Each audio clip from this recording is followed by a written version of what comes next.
Hello everyone, आज हम करेंगे अपना 10th चैप्टर संघर्ष और जीत। इसमें बच्चों साइना नेहवाल के बारे में बताया गया जो कि फेमस बैडमिंटन खिलाड़ी हैं। तो इस पार्ट से पहले मैं आपको कुछ बताना चाहूँगी कि साइना नेहवाल बहुत कठिनाइयों का सामना करके इतने बड़े लेवल तक पहुँची थी। तो बेटा हमारे भी जीवन में बहुत कठिनाइयाँ आती हैं, तो हमें भी उनको साहस से मतलब उनसे घबराना नहीं चाहिए। मेहनत करके उन कठिनाइयों को पार करके अपनी मंजिल तक पहुंचना चाहिए। कोई भी इतने बड़े लेवल तक आसानी से नहीं पहुंचता। अब देखो साइना नेहवाल का चैप्टर मैं आपको बताऊंगी कि किस तरह उन्होंने कितनी कठिनाइयों का सामना करके वो इतनी बड़ी बैडमिंटन खिलाड़ी बन गई। तो साइना नेहवाल है वो दुनिया की सर्वश्रेष्ठ सबसे अच्छी महिला बैडमिंटन खिलाड़ी हैं। इस स्थान तक पहुंचने वाली वो पहली भारतीय महिला है और 1 महीने में 3 मैच खेले, उन तीनों में प्रथम आई थी वो। तो उनका जन्म कब हुआ? 17 मार्च 1990 को हरियाणा के जाट परिवार में। जो उनका परिवार था ना वो रूढ़िवादी विचारों का था। रूढ़िवादी विचारों का मतलब है पुराने विचारों का था। एक बार उन्होंने अपने इंटरव्यू में बताया कि जब वो पैदा हुई तो उनकी दादी खुश नहीं हुई थी क्योंकि वो लड़का चाहती थी, पोता चाहती थी। तो साइना को प्रेरणा कहाँ से मिली कि वो बैडमिंटन खिलाड़ी बने? अपने माता पिता से, क्योंकि उनके माता पिता दोनों बैडमिंटन खिलाड़ी थे। तो बचपन में से ही इनकी रुचि बैडमिंटन में हो गई।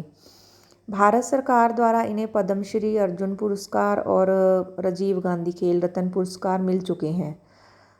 इतने बड़े अवार्ड मिलना कोई छोटी बात नहीं है, क्योंकि ये किसी बहुत बड़े अचीवमेंट पर ही मिलते हैं और ये भारत सरकार द्वारा दिए जाते हैं। लंदन ओलंपिक में महिला एकल स्पर्धा में इन्होंने कांस्य पदक हासिल किया। महिला एकल स्पर्धा मतलब उसमें 2 जने खेलते हैं जैसे, तो उसमें जैसे एक जीतता है। तो इसमें उन्होंने कांस्य पदक मिला। साइना विश्व कनिष्ठ बैडमिंटन चैम्पियनशिप, ये जूनियर बैडमिंटन चैम्पियनशिप होती है, तो इसमें पहले जीतने वाली पहली भारतीय महिला है। साइना नेहवाल कराटे में ब्राउन बेल्ट है। कराटे में भी ब्लैक बेल्ट और ब्राउन बेल्ट 2 होती हैं। ब्राउन बेल्ट सबसे ऊंचा पद होता है। जो ब्लैक बेल्ट होती है वो ब्राउन बेल्ट के बाद होती है। तो एक बार उन्होंने कराटे में भी ब्राउन बेल्ट जीती थी, मतलब फर्स्ट आई थी। तो लेकिन बैडमिंटन में करियर बनाने के बाद उन्हें कराटे छोड़ने पड़े। साइना का जो सबसे पहला कोच था वो नन्ही प्रसाद था।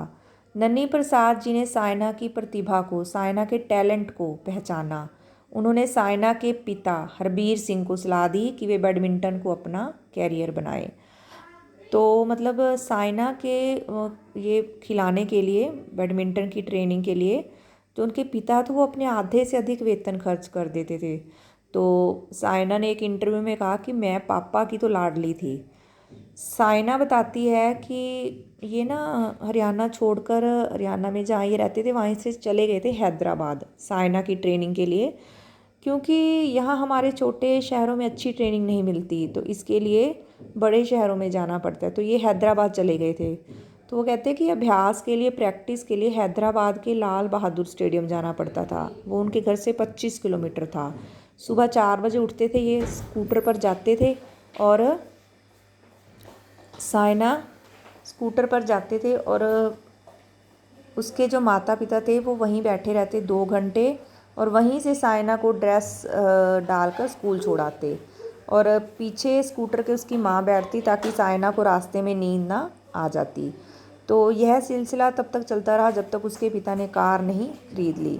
इसी तरह संघर्ष करते करते बैडमिंटन में 28 मार्च 2015 को स्पेन की कैरोलिना मारिन को India open series super series semifinal में हराकर दुनिया की नंबर 1 खिलाड़ी बन गई। तो देखो बच्चों, साइना नेहवाल ने भी अपने जीवन में बहुत सी कठिनाइयों को सहन करा था, तो तभी वो फेमस बैडमिंटन प्लेयर बन पाई। तो सुबह 4 बजे उठ सकते हो आप 4 बजे। तो देखो अपने लक्ष्य को पाने के लिए, अपने गोल को पाने के लिए हमें मेहनत करनी पड़ती है। अगर हम मेहनत नहीं करते तो हमें कुछ नहीं मिलता। तो स्ट्रगल हमारे जीवन का ही नाम है, स्ट्रगल करते रहना। तो आपको भी अभी से मेहनत करने की ज़रूरत है, क्योंकि अभी आपको इतनी इसकी समझ नहीं है, लेकिन अभी से आप अपने माइंड में सेट कर लो कि हम अभी से मेहनत करेंगे तो ही हम अपने गोल को पा सकते हैं, अपने लक्ष्य को पा सकते हैं, अपनी मंजिल को पा सकते हैं। साइना नेहवाल हमारे जैसी थी, वो कोई और दुनिया से तो नहीं आई थी, लेकिन देखो अगर उसने मेहनत की तो उसने पाया, तो हमें भी मेहनत करना चाहिए, हम भी पा सकते हैं। तो बेटा आपने ये लेसन ध्यान से रीड करना है, तो उसके बाद इसके श्रुत लेख अपनी फेयर नोटबुक में और शब्दार्थ राइट करने हैं। ओके।